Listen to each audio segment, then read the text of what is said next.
Alright, we are here in beautiful sunny Florida, and today, fight fans, we are going to be breaking down Bellator 175 Rampage versus King Mo 2 and Rosemont, Illinois. And after I'm done talking about Bellator, I did want to briefly speak on Cage Warriors 82 on April 1st on Saturday in Liverpool, England. There was a fight that I definitely wanted to talk about on there. Figured I'd just throw it in to the end of this video, but when it comes to this Bellator card, man, it's really not a good Bellator card.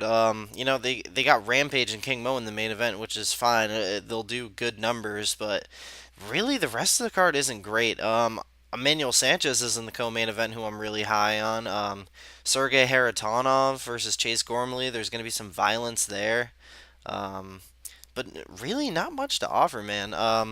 Gonna be breaking down the full 5 fight main card. There was one fight in the prelims I wanted to talk about, but after that I am gonna be speaking of that Cage Warriors fight I was talking about. But anything to get into with you guys? Yeah, I did come off a bad week with Invicta betting last week. I did lose 4 units there, but hopefully I am gonna win at least most of that back this weekend with Bellator and possibly Cage Warriors. We will see.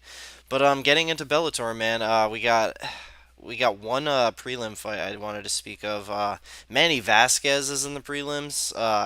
He's a former, the legacy champ. He has a first round submission win over Ricardo Ramos, who just won his UFC debut. Manny Vasquez is he's a prospect to kind of look out for. He's taking on a guy with a record of 26 and 15. He's probably going to go out there and smoke him.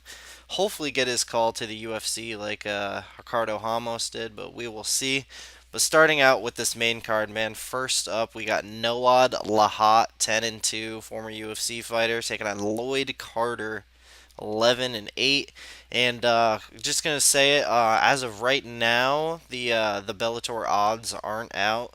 So I'm just gonna be telling you guys what I personally line the fights as and say who I will possibly be betting on.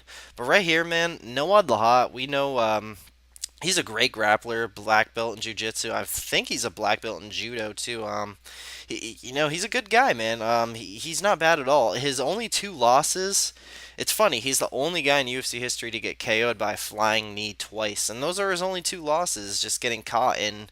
You could. He was definitely winning the Diego Rivas fight, but you could argue that Pepe fight. It was close up until that point. Um, Man, he's pretty much he beat Nicholas Backstrom, who's no slouch, and he just won his Bellator debut in the first round via submission.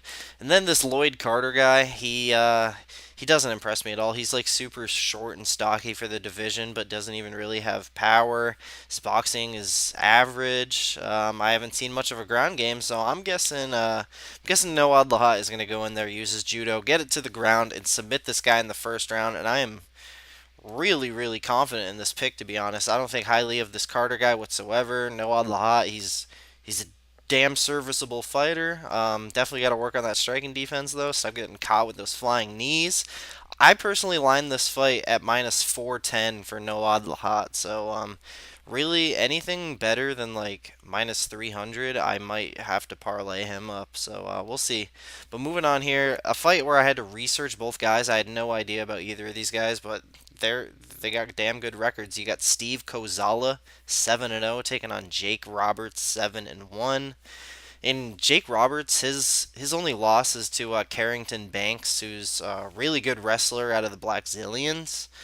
And I think Carrington Banks would have went out there and beat Steve Kozala as well. So I don't look at that loss as too much of a negative for Jake Roberts. But at first, I had a hard time picking this fight. Steve Kozala, he's more of a striker. He knocks dudes out. He's 7 and 0 with 7 finishes. Jake Roberts, his record is pretty damn impressive in a different way. He's 7 and 1 with that only loss to Carrington Banks, and He went 5-0 as an amateur, all five choke victories. Then won his next four pro bouts, all by choke victory. So his first nine combined fights, all by choke. Then he starts facing decent guys. He wins a decision, and then his next two fights, he ground and pounds the guys out. So he's a damn good grappler. He's definitely weak on the feet. So I think if Steve Kozala can keep it on the feet, I think he can knock Jake Roberts out. I haven't seen much of Steve Kozala's ground game though, so I could absolutely see Jake Roberts taking down Kozala and submitting him. Very very tough fight to pick, but overall, I was a little bit more impressed with Steve Kozala's wins, not only like his technical ability, but just the guys he was beating. So I'm gonna go and pick Steve Kozala via a late first, early second round KO. That's usually what he's been doing here. Yeah, I mean he's won all his fights in the first or second round, knocking out his last six guys. Five of those in the first round. So I think Steve Kozala can repeat history and get some more first round knockouts for himself. But moving on here, we do have Sergey Haratonov. He is going to be taking on Jesus Christ, Chase Gormley. It's Haratonov 23-6, Chase Gormley 14-5. Heavyweight bout. Chase Gormley, I'm just gonna put it lightly. He sucks, man. He's not good. He's got a pretty weak chin. He's been knocked out quite a few times in the UFC too by strikers not even nearly as talented as Sergey Haratonov. He's been knocked out by Brendan Schaub, Mike Whitehead, a couple guys I never heard of. But yeah, man. I think I'm not sure what Chase Gormley. I mean, I guess he can try to go and land a bomb of his own, but the dude, I think the dude's got one. The dude's got three knockout victories in 19 fights, which isn't great at all for a heavyweight. Sergey Karatanov, you don't know where his chin is. I mean, he got knocked out in his last fight, but Javi Ayala is a guy that hits pretty fucking hard. So I don't take too much away from Karatanov there. He was on a really nice win streak before that Ayala loss. I just think he's the way better striker than Chase Gormley, and I don't think Chase Gormley is going to have much for him, but you really never know because it's heavyweight. So I am going to go with Sergey Haratonov via a first round KO, and I lined the fight for him there at minus 180. Oh, yeah, and I lined the last fight minus 130 for Kozala. So, yeah, man, Haratonov first round knockout is my pick. Moving on into a fight I'm most likely definitely going to be betting on here. You got Emmanuel Sanchez 14-3 taking on Marcos Galvo 18-7. So man, Emmanuel Sanchez. I'll give some credit to Dan Levy here. He said it best. Emmanuel Sanchez, he does get into a lot of close fights, and like I'm pretty sure his last like 4 or 5 fights have been split decisions. Well, the last one against Karakhanyan was a majority, I'm pretty sure. But he finds himself in a lot of split decisions. But he finds a way to win those close fights, and that's what I like out of a fighter. Just to edge out their opponent, know how to get that W, know how to impress the judges. I like that a lot, and not only that, man. Emmanuel Sanchez is just an ever improving guy. I remember the first time I saw him fight was against Pat Curran, and I was thinking Pat Curran was going to go in there and destroy him. And Pat Curran won that fight, but Emmanuel Sanchez, he looked really good there. He won three straight after that, then lost to Weichel in another split decision, which could have gone either way. And Daniel Weichel's a super good fighter, so that just shows how good Emmanuel is. And then goes out there and beats Karakhanyan in his last fight, who easily is his biggest win. Looked real good there. And now you got Marcus Galvo, who's the former 135-pound champion, coming up here to 145.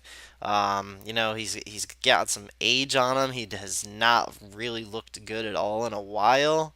I mean, even looking at that Joe Warren fight, he got that leg lock in the second round, but he was losing up to there, and I just think Emmanuel Sanchez is going to be way too much for Marcus Galvo in a lot of ways. Just like the age, less mileage. He's an improving guy, taking on a former champ, moving up a weight class, maybe a little career desperation. These are just the kind of angles I love to see when it comes to betting MMA. So I love, love, love, love Emmanuel Sanchez here. I think obviously Galvo is going to want to take it down and use his jiu-jitsu. I think Emmanuel Sanchez obviously is going to be able to piece him up on the feet, and I think he's going to be able to go in there and stuff takedowns, maybe even land some takedowns of his own. So my official pick is a very confident 30-27 Emmanuel Sanchez, and I lined the fight at Emmanuel Sanchez minus 320. I'm pretty sure he is going to open up somewhere around minus 200. So we'll see what happens with that. Definitely looking at a play on Emmanuel Sanchez there.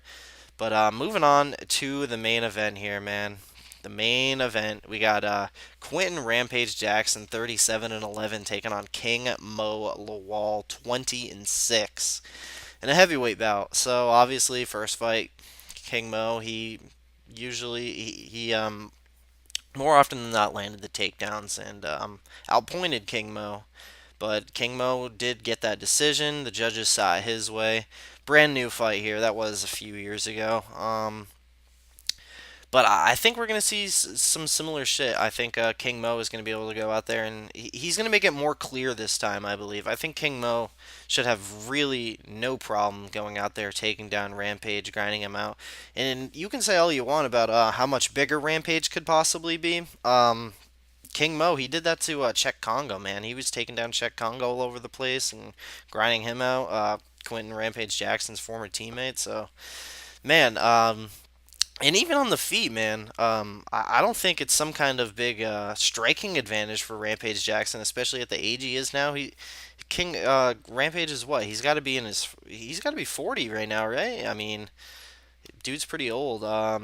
He's 38. My bad, Rampage. But still, man, it's still pretty old. King Mo, he's no young guy himself, but I think he has a speed advantage here, and I wouldn't be shocked if he went out there and outboxed Rampage, but I don't think that's something he wants to do. Rampage, he hits hard. Yeah, King Mo's 36. He's only 2 years younger than Rampage. Crazy, crazy, crazy. But I still like King Mo here a lot, nonetheless. I I'm not sure Rampage quite has it like Mirko Krokop has it, to where Krokop can like kind of weather the storm and then get a knockout. I think Rampage is gonna. I mean, we got to see how he looks. This is a fight I'm definitely, before I even consider making any kind of play on it, I want to see how Rampage looks at weigh-ins. So we'll see about that, whether he comes into shape or not, how he looks at heavyweight. He says he's going out there in bodybuilding and he's putting on tons of muscle. We'll see. My prediction is that he looks quite flabby, but we will see about that. But yeah, man, my official prediction is going to be King Mo via a 30-27 decision, and I lined the fight as of right now minus 180 for King Mo. So that's it for Bellator 175. Not the greatest card in the world, but I want to talk about Cage Warriors 82 right here.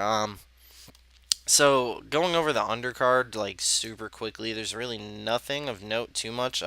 Franciola is on the card, who was on that McGregor versus Faber season. He fights out of Sweden. He's fighting Dean Schruman. And Dean Schruman in his last fight, I actually broke that down. He was fighting this highly touted French guy, and I was pretty high on the French guy there. I thought he was going to go out there and destroy Dean Schruman. Dean Schruman knocked him out in like 15 or 20 seconds, so that was pretty funny. Dean Schruman, he's a pretty damn good fighter, so I guess I'm kind of looking forward to that fight. I think that kicks off the main card. I'm not sure. But co-main event, Von Lee's in there, former UFC fighter. But getting into the main event, man, got Paddy Pimblett 13-1, taking on Nad Narimani 9-2 for the featherweight title defense for Paddy Pimblett. So Paddy Pimblett, man, he gets a lot more hype than he deserves, in my opinion. He's really not that great of a fighter.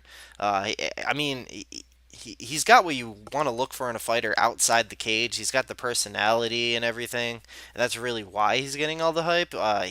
He's good, man. Obviously, 13-1. He's the damn champion. He's at a title defense now, but I'm not sure how good he's not. He's still super green, man, and all the hype he's getting, he's gonna be like something like at least a minus 250 here in this spot, and man, his day to get knocked out, in my opinion, is gonna come. And he's fighting a guy here with knockout power, with much better striking than him. So, Paddy Pimblett, obviously, if you saw that Julian Erosa fight, he came out like the first minute or two, like super flashy, but wasn't really landing anything. Then Julian Erosa kind of like figured him out a little bit and was picking him apart with some nasty uppercuts. He's landed a lot of good shots on Pimblett, and then Pimblett, he utilized the game plan he should have from the beginning, take Erosa down and out grapple him. But the thing is, he did have success with doing that, but Erosa held his own on the ground. He did damn good on the ground. I would say most people thought Julian Erosa won that fight.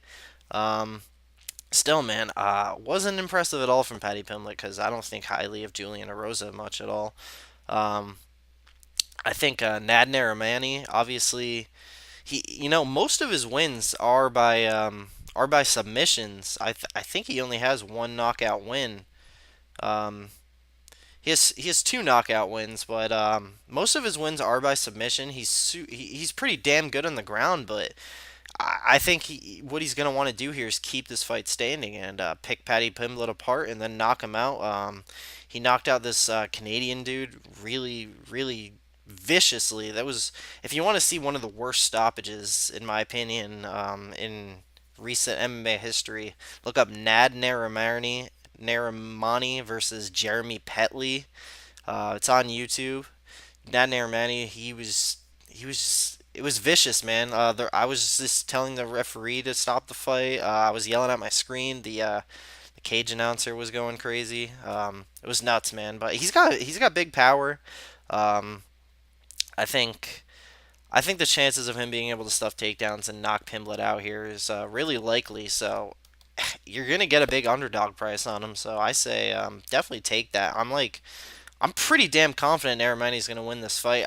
If I had never really officially made my own line for this fight, but I would say Nad Narimani, in my opinion, should be somewhere around like minus 160, in my opinion. So if I get minus or plus 250, man, ooh, that would be nice. But that's gonna do it for me, guys. Thank you all so much for watching. I'm pretty tired right now. That's why maybe this video was a little weird, but yeah, man. Enjoy the fights, guys, and thanks for watching.